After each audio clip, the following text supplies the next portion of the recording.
네, 설법 있겠습니다. 오늘 설법은 이산 한덕첨 교감님께서 해주시겠습니다. 반갑습니다. 그때 도반들 같이 인사를 좀 나누시죠.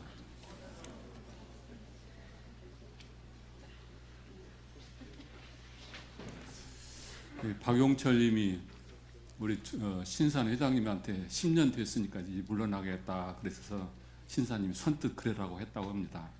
그 대신 다시 10년을 다시 해라 그랬다고. 용철님이 없이 또 그 편집위원들이 없이 10년의 역사를 만들기는 어려웠을 겁니다. 우리 교단 역사를 보면은 일제의 그 검열이 심하던 그 시기에 대종사님께서 월말 통신을 만들어서 이 전국의 법문을 전하시고 동정을 나누셨던 그 역사가 현재 원강으로 이어지고 있습니다. 그 많은 어려운 시기에 왜 대종사님께서 그런 위용을 무릅쓰고 그런 잡지를 만드셨을까? 그 의미를 생각해 보면은 우리 일양이 지금 가지고 있는 비중도 그에 못지않는 큰 의미가 있지 않을까 생각이 들어가서 이 강남교당이 원불교의 새로운 희망을 만들어가는 전령지로 일양이 더욱더 큰 발전을 할 것이다 그렇게 기대를 합니다.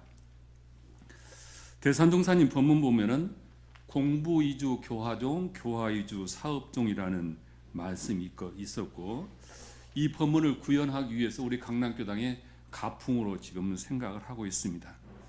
특히 지역교화를 위해서 많은 공을 들여서 성공을 거두었고 또한 문화교화를 통해서 매력있는 교당을 통해서 대도시교화의 지금 모델을 만들고 있어서 이 모든 것이 금년 한 해 동안 모든 도반들이 함께 해준 그런 기쁨이고 또한 우리 모두의 보람이 아닐까 생각이 들어갑니다.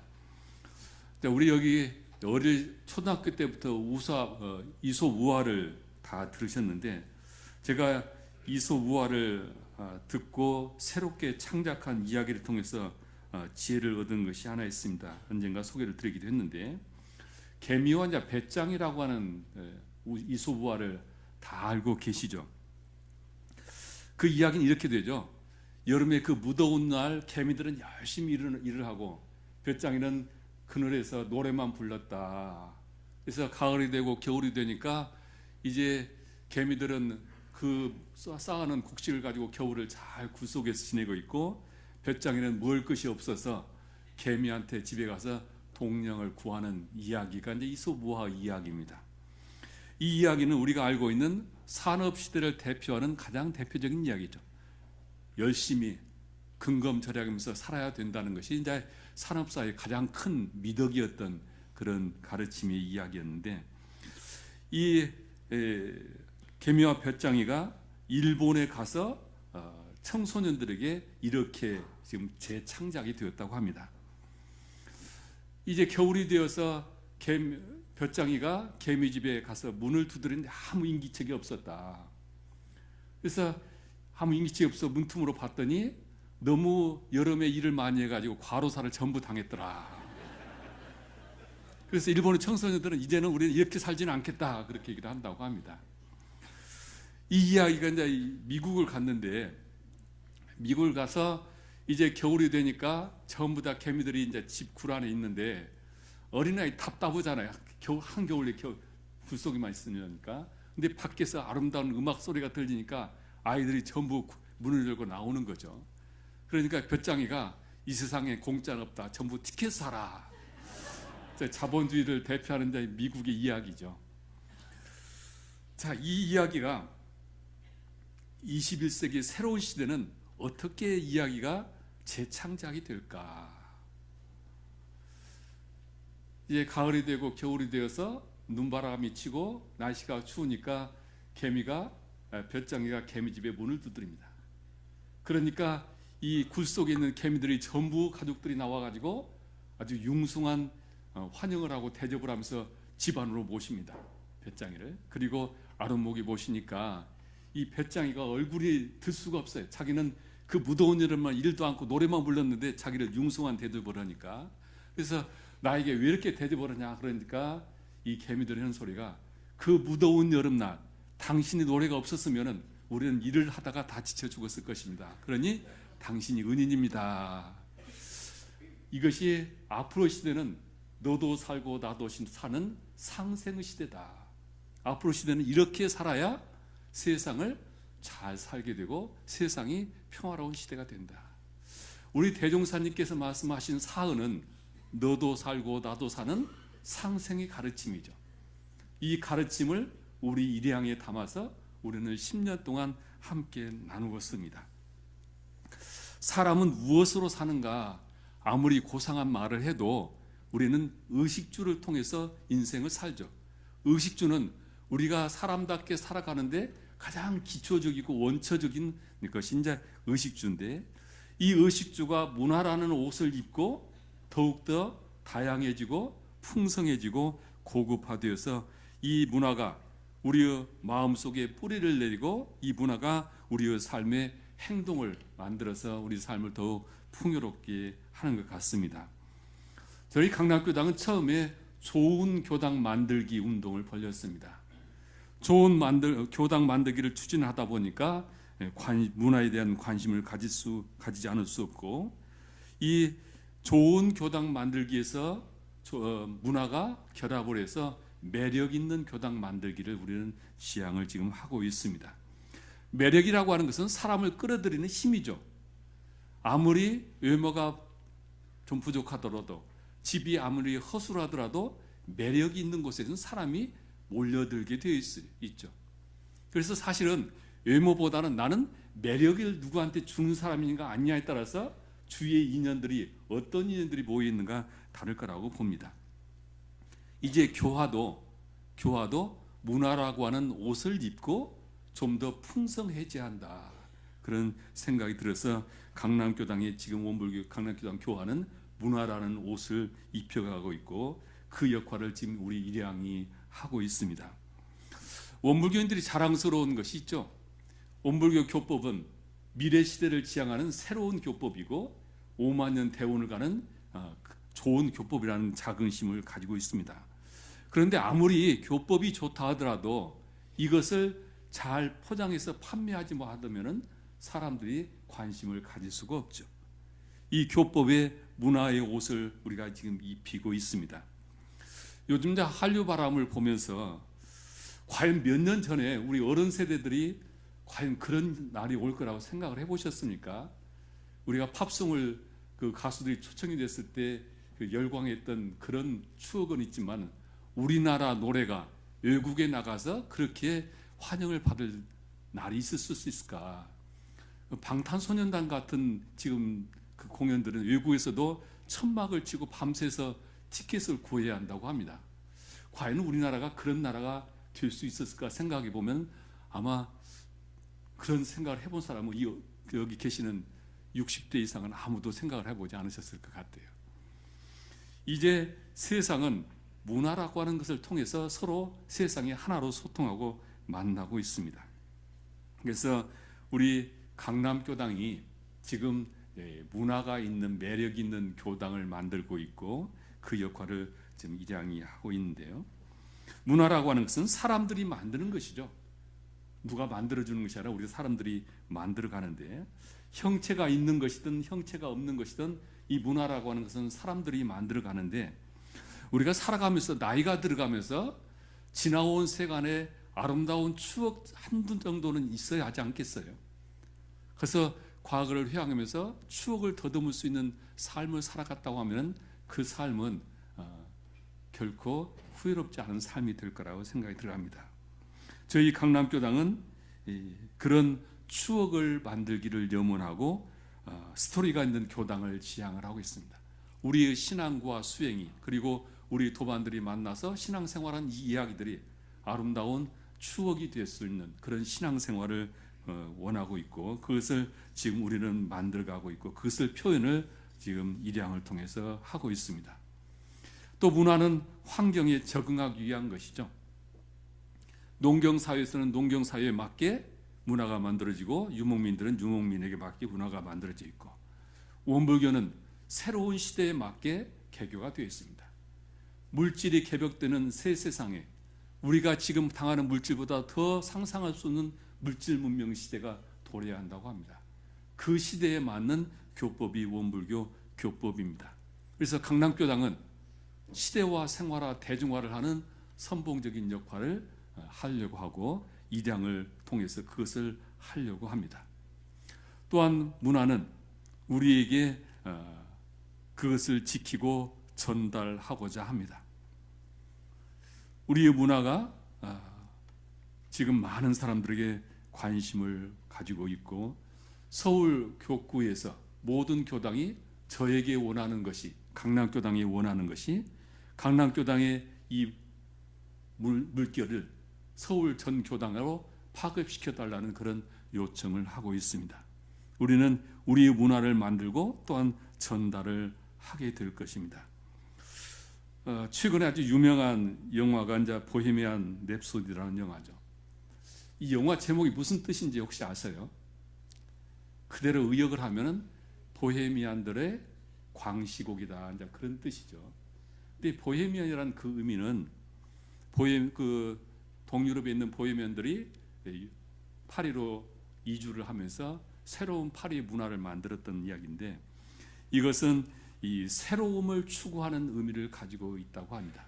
그래서 새로움이라고 하는 것을 이 영화 속에서 드러내고 있는데 문화라고 하는 것은 늘 새로움을 추구하죠. 보이지 않는 것을 보려고 하고 들리지 않는 것을 들어가면서 그 속에서 문화는 탐구되고 그 문화는 대중화를 하게 됩니다. 강남교당이 문화교화를 표방하고 있고 일양이 10년의 역사를 만들어 왔습니다. 10년 동안 쌓아 올린 공덕탑은 참으로 소중합니다. 세상 사람들은 천재나 재능이 있는 사람들은 연습은 별로 하지 않아도 다 성공을 할 거라고 생각하지만은 사실은 그렇지 않다는 것이죠. 열정과 그리고 그 노력이 없이는 그 이룰 수 없다는 얘기인데요. 신동이라 불리는 모차르트는 6살부터 노래를 작곡을 해서 8살에 첫 교향곡을 작곡을 했다고 합니다. 대단한 사람이죠. 그런데 이 사람이 아버지 밑에서 음악 교육을 받으면서 10년 동안 했던 일들은 자기 창작이 아니라 기존에 했던 음악들을 전부 흉내내면서 만들었다고 합니다. 그리고 20대에 10년이 지난 후에 본격적으로 자기의 창작품을 낸 것이 바로 협주곡 9번이라고 합니다. 10년의 법칙이라고 얘기를 하는데요. 세상 요즘 TV에 보면은 달인들이 많이 소개됩니다만 그 달인들이 하루아침에 만들어지는 것이 아니죠. 최소한 10년 동안은 공을 들여야 세상의 달인이 되는 것이죠. 그래서 우리가 살아가면서 10년이라고 하는 것을 지속하는 것이 정말 어렵습니다. 한두 번은 잘할 수 있지만은 10년을 하기가 어려운데 10년 동안 함께했던 우리 일양에 감사를 드리지 않을 수가 없습니다. 어떤 제자가 대산 상사님을 뵙고 공부가 정말 안 돼서 너무 고민입니다. 사는 재미가 없습니다. 그렇게 고민을 얘기를 했다고 그래요. 그랬더니 대산 용사께서 10년만 해봐라. 10년만 해봐라. 10년 동안만 나한테 속아봐라. 그러면은 길이 보일 거다. 제가 교당에서 저수행을 하면서 3년만 해보십시오 했더니 우리 중사님이 열심히 오셔가지고 지금 10년이 넘게 저수행을 하셔서 그 공덕을 놔두시는데요. 이 10년을 대중사님께 이런 법문을 하셨어요. 우리 정전 한 권에만 우리가 심력을 기울이면은 그 공덕이 크게 얻을 거다. 그러시면서 이런 예를 들으셨어요. 사계 김장생 선생을 예를 드시면서 이 사계 선생의 부친께서 당대 유명했던 한학자였던 구봉 선생에게 어린 아이를 맡겼다고 합니다. 10년 동안 맡길 테니까 우리 아이들을 잘 좀 키워주십사.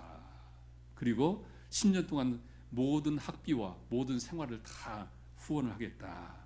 그렇게 이야기를 하면서 부탁을 했다고 합니다.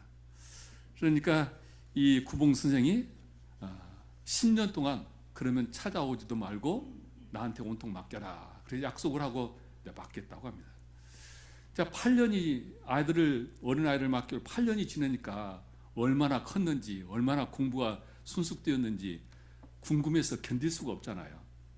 그래서 그 구봉 선생이 집이 보이는 서당 선생이 보이는 마루 언덕 마루에 딱 가서 보니까 마침 산에서 아이가 하나 내려오는데 딱 첫눈에 보니까 자기 아들이에요. 근데 자기 아들이 공부를 한 줄 알았더니 지게를 지고 나무를 지고 내려오는 거예요. 얼마나 어이가 없겠어요. 화가 머리까지 올랐겠죠. 그래서 선생님한테 가서 찾아갔습니다. 항의를 한 거죠. 아들을 공부시켜달라고 했는데 당신 머슴으로 삼았다고 항의를 하니까 이 구봉 선생이 그 김장생한테 벽장에 있는 책을 가져라.